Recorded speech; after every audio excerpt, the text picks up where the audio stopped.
Welcome to another episode of The Brand Called You, a podcast show that brings you leadership lessons, knowledge, experience, and wisdom from thousands of successful individuals from around the world. I'm your host, Ashutosh Garg, and today I'm delighted to welcome an accomplished professional, an entrepreneur, a fellow member of the YPO from Arizona, USA, Mr. Michael Erath. Michael, welcome to Thank the you. show. Thank you very much. It's a pleasure. Thank you. Michael is the founder and lead guide of Next Level Growth. He's a former record holding certified EOS implementer, a former certified scaling up coach. He's the author of best selling books Rise, The Reincarnation of an Entrepreneur, The Path to the Pinnacle Using Customized Business Operating Systems to Drive Growth, and Five Obsessions of Elite Organizations. And as I mentioned, he's a fellow member of the YPO. So, Michael, you've experienced extraordinary highs and crushing lows in your Sure. entrepreneurship career. Hmm. What lessons from your early successes and setbacks shaped your leadership philosophy?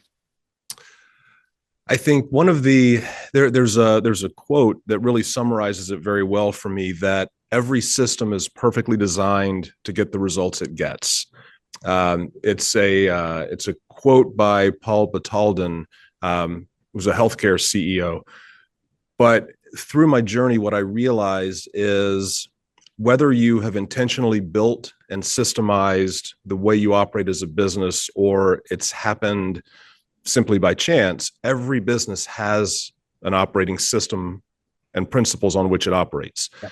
When those are not well designed and intentional, it leaves holes, it leaves gaps that make you susceptible to challenges, which is really what I faced when you mentioned some of the incredible lows. Having an unintentionally designed system on which we operated, when the economy was normal, when the economy was good, things were quite fine. But the business was not operating in a way that was really resilient to downturns, and especially as a global business at the time, some of the global things that affected the business. Well said. How did your experience with personal betrayal from a business partner influence your approach to building trust and managing teams later? So it really came together. And I guess a little bit of backstory just very quickly. So the manufacturing business I took over, it was a family business. I took it over in my mid-20s. My father was quite a bit older than me. And so as he was retiring after I finished university, one of the things I did, we were in the hardwood timber industry. And so it was a global company. And I brought in a partner to vertically integrate the business and get closer to the timber source. As we continued to scale the business together, we became great friends. I was his son's godfather, vacationed frequently with our spouses. And in the 2008-2009 recession, when the housing market started to collapse, I discovered not only had he been embezzling more than $500,000, but he was also committing bank fraud in the entity that he was the managing director of.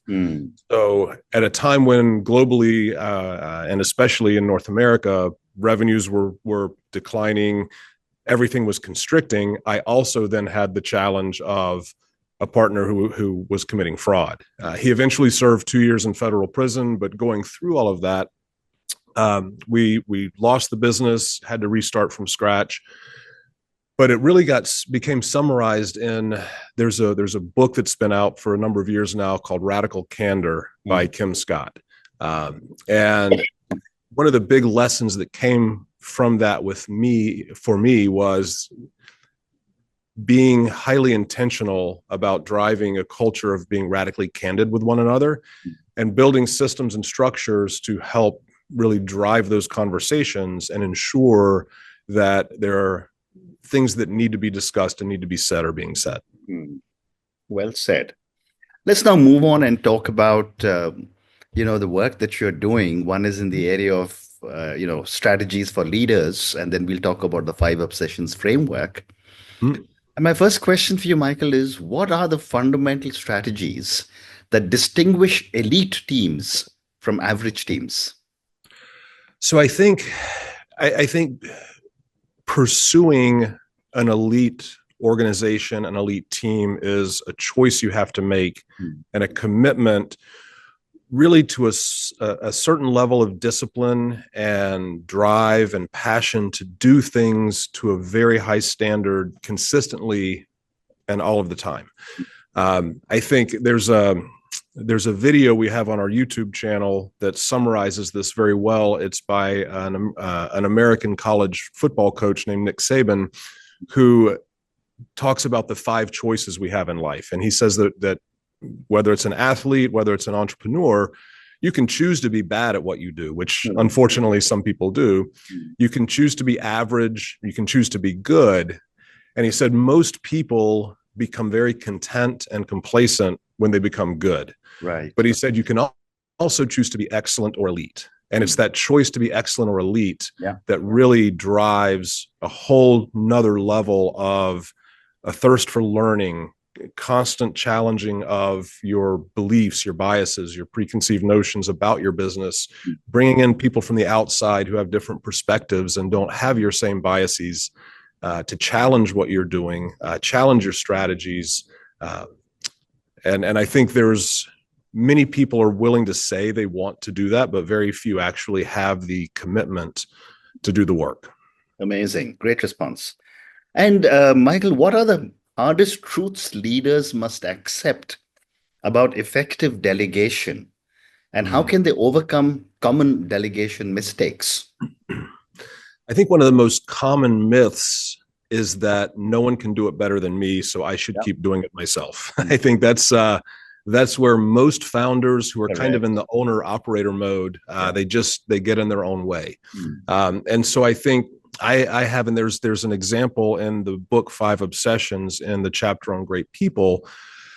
I think the biggest thing that is important for especially founders or owners to think about is the investment that you need to make to surround yourself with people who have skills you don't yet have or have been in organizations that have reached levels that you aspire to.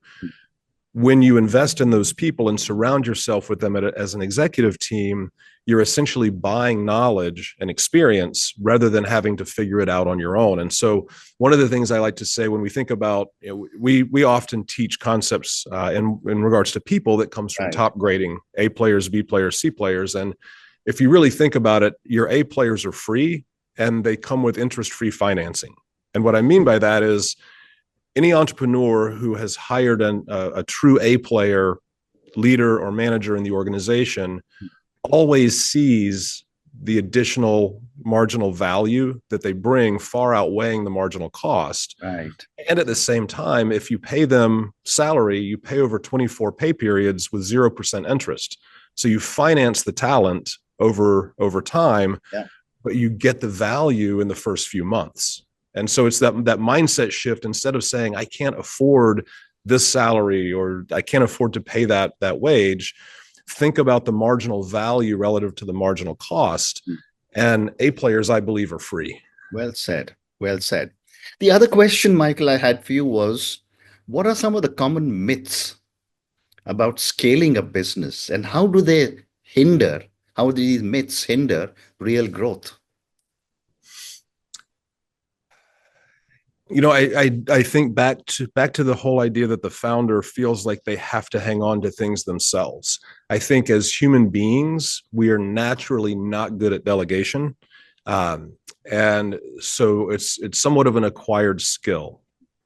And being able to learn effective delegation, I think, is one of the biggest things that entrepreneurs and owners need to understand and develop to make sure that they're setting very clear expectations. I think one of the challenges with delegation is I'm a big believer that our frustrations with people in organizations is almost always a byproduct of unclear expectations.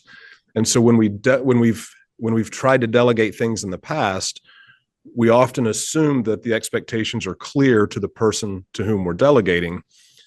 But in reality, if we were to get them to repeat back the expectations, they almost always have a different expectation than what we thought we had communicated. Right. And so slowing down and really being clear on what the outcome is that's expected, what the timeline is. I think often we delegate without giving timelines. And so we're frustrated it doesn't happen quickly enough, but the person to whom we delegated doesn't really know what the timeline is. So I think a lot of clarity around how we delegate is critical to be able to get out of the way to allow the business to scale. Well said. Let's now talk about the 5 obsessions framework, Michael. Could you briefly outline the five obsessions of elite organizations and why these particular areas are critical? So when I first eventually exited my second business and transitioned into business coaching and guidance, as you mentioned at the opening, I started out with EOS and was working as an implementer there. I also got certified in scaling up. And one of the things I was finding was there are many business operating systems now in the world and lots of books around these, and they're very popular, especially in YPO and EO circles. But I think most of the systems are very prescriptive and kind of take a one-size-fits-all approach. And for fast-growing organizations, larger organizations, I think they're a little bit in some ways, too simplistic and not flexible enough. And so when I left EOS and scaling up and decided to start my own practice and my own framework, what I really wanted to focus on was, rather than having a system that puts the system before the user, focus on the principles that are behind the systems and create more flexibility so that the system itself can be customized if we focus on principles to arrive at the right tools. And so we look at it from a standpoint of, based on these principles, we want to make sure that we're providing the right tools at the right time for the client, not for us as a coach. And so the 5 obsessions, the way we talk about this is, I believe that every elite organization at its core, from the executive team through all of leadership, has to be obsessed about filling the organization with great people, aligning and inspiring them around a meaningful and inspiring purpose. They need to equip them with optimized process playbooks to help them understand in different situations, how do we do things within the organization? How does workflow, how do handoffs work? We have to be intentional about ingraining a culture of performance into the organization with coaching systems, good data, and statistics. And many coaches I've heard and read say things like, profit is a byproduct of doing everything else right. And I think in theory it makes sense, but I also think it's a little intellectually lazy to believe that. I believe you have to have an intentional focus on growing your profits and net cash flow. Because again, and you talk about this, I believe, on your website, about the importance of capital and having access to capital. And I think if you really believe in your inspiring purpose, the profit and the cash flow is the fuel that drives more of that purpose and accomplishing more of it. And so we have to protect and focus on building that resource to do more of what it is that we say we exist to do. Right. Well said. Let's now talk about each of your 5 obsessions. I've got questions for each of. Sure. The first obsession focuses heavily on clarity. Yes. How can entrepreneurs clearly define their vision and goals without becoming rigid? So as it pertains specifically to the great people obsession, we teach an advanced version of the accountability chart, which really, I think Gino Wickman in Traction was one of the first to start separating or moving away from an org chart to clarifying better accountability. What we have taken that now to another level is, for every role in the organization, based on the overarching purpose and the objectives of the organization, making very clear to the person in that role, what is the mission of the role that you're in? Kind of, that's more of a high level, maybe one sentence, but long term, what's the deliverable that's expected of the seat? in order for someone to be successful. The second thing that we focus on as a second component in the accountability chart is what is the most critical outcome. And so the idea is to break it down to one single measurable outcome that proves not only success in achieving the mission, but also if you think about return on investment, if we had a business and we were going to invest in software or machinery, we might look at multiple options and do a calculation on return on investment. Right. Most organizations' biggest investment is their people. But if I were to ask you for a specific person, if I named someone in your company and I said, prove to me that you're getting a return on investment for the fully burdened cost of that being the person in the seat, most entrepreneurs can't answer that question. And I think we have to get clear on that. And if we can help align people around the most critical outcome that they deliver and how it's being measured, you will drive much more financial success into the business through the clarity and alignment, focusing on the outcomes and measuring results, not measuring only activities. Well said. Michael, the second obsession, which is alignment. What is your recommended approach to aligning teams across diverse business functions and cultures? So I think, we refer to it as an inspiring purpose, and there are I like the way you asked the question more about internally and your teams, because there's so much content on external marketing. Okay. And even when I wrote the book, I opened the chapter by saying, go read other books on marketing if you're thinking about this externally. Where I think most organizations miss an opportunity is going back to Jim Collins' right people, right seats analogy of people that fit your culture and have the skills to perform their roles. I think the reason this is the second obsession is if we can, as entrepreneurs, do a little bit of internal marketing to our team members and slowing down and taking time to articulate and continue to reinforce our inspiring purpose inside the organization, we can capture our team members' hearts and emotions. And if I come to work for an organization and I have the skills and I fit the culture to perform at a high level, I'll do very well. Yeah. But if that organization can capture me emotionally and help me see the bigger purpose behind my job, I will always bring more passion and creativity to the work that I do. And so really, from my perspective, inspiring purpose, yes, we work on and teach external marketing strategies, but it's really about internally, how do we use our story and tell our story as a company to inspire people to really be their best selves. Well said. Your third obsession addresses the concept of accountability. What differentiates effective accountability from ineffective accountability? So when you think of effective accountability, I think it's being very focused on outcomes and results. And we also, as we talk about through the third obsession, which is optimized playbooks, it's really understanding for all the different workflows within an organization, who's accountable for which portions of those workflows, who's accountable for the handoff from one team to the next team or one person to the next person. What does a successful handoff look like? And building then accountability into this, how do we actually track and measure the success of those processes and of those handoffs and of the way things are being done within those workflows, and then being able to report that back and to coach people around that. And it kind of leads into the next obsession, which really focuses on having great coaching systems to make sure internally all of our leaders understand that they are also coaches and mentors. They're not just managers. Well said. And the fourth obsession, Michael, emphasizes the execution excellence. Yes. What common execution mistakes do organizations make, and how can leaders avoid them?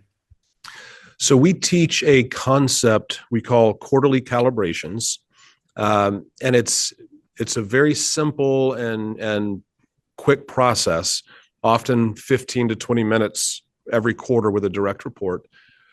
But it's allowing the individual employee and their manager to both assess. So the employee does a self-assessment on each of the core values of the organization and how they believe they have been behaving and performing around those values.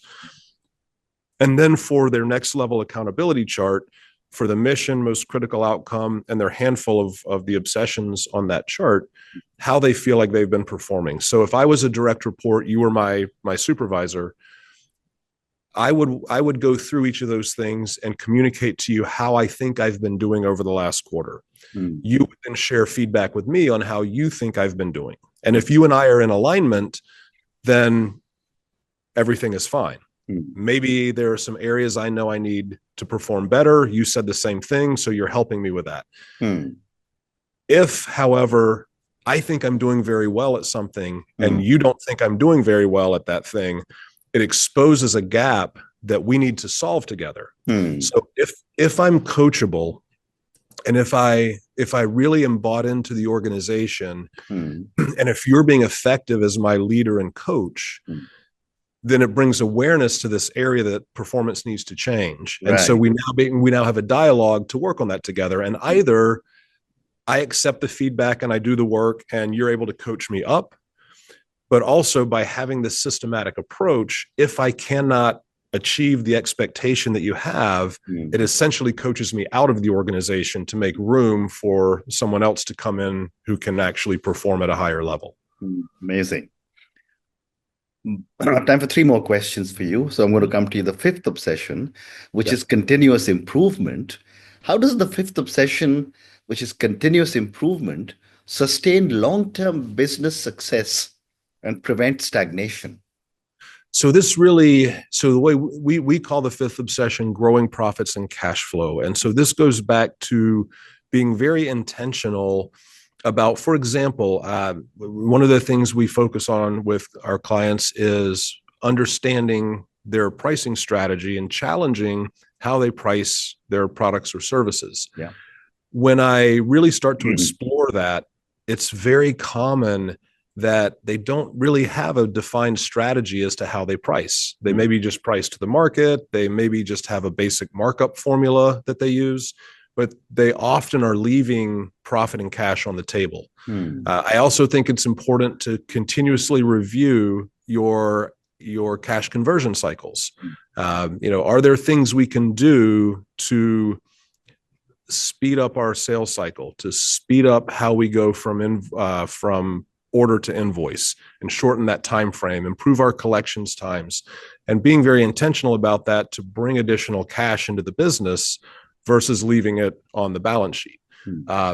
So I think it's really around an intentional approach to how we look at those things and not letting it be a byproduct, letting it be part of our strategic meetings. Part of our quarterly planning is what in the next quarter could we do to improve our gross margins by 0.25%. Small incremental change over time. I think most people can accept and buy into and even achieve, but the cumulative effect over time is quite transformative. Well said. 2 more questions. What advice would you give to entrepreneurs struggling to maintain discipline while implementing your 5 obsessions framework? I think one of the things, whatever framework it is that someone's implementing, for sure, we hope at least people will explore ours. But I think it's really, are you maintaining a discipline to execute things as you profess to be executing them? I think it's like taking guidance from your physician, or in fitness, if you hire a personal trainer, but then you go back to the gym and you don't train the way you were taught to, or if you enjoy golf, taking lessons, but then not following the instructions and following the process and the system. Amazing. And my last question for you, Michael, what is the most significant transformation you have witnessed when an organization has truly embraced the 5 obsessions framework? And don't give me any names, of course. Sure, for sure. So one of the companies that we worked with, I started working with them around 2017. The company had just transitioned from a father to a son, and the father shortly thereafter passed. The company had been valued at that time at right at $5 million. They were in the healthcare space, and the son was very relentless in learning and absorbing the content.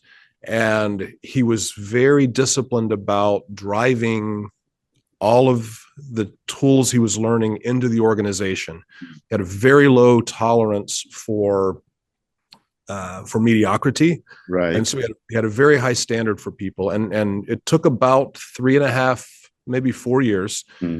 He was able to actually exit that business. He did a complete sale for more than $130 million from a $5 million valuation only 4 years earlier. Wow.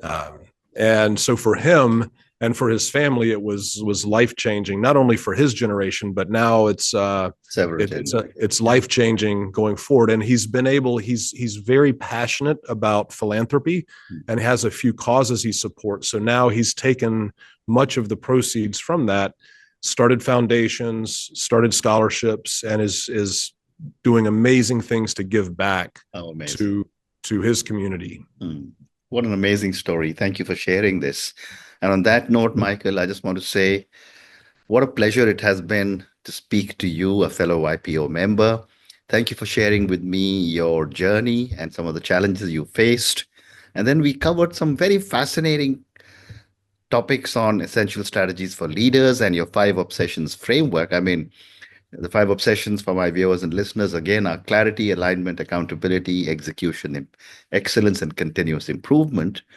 I think you gave some really interesting examples. You gave us some very interesting points to think about.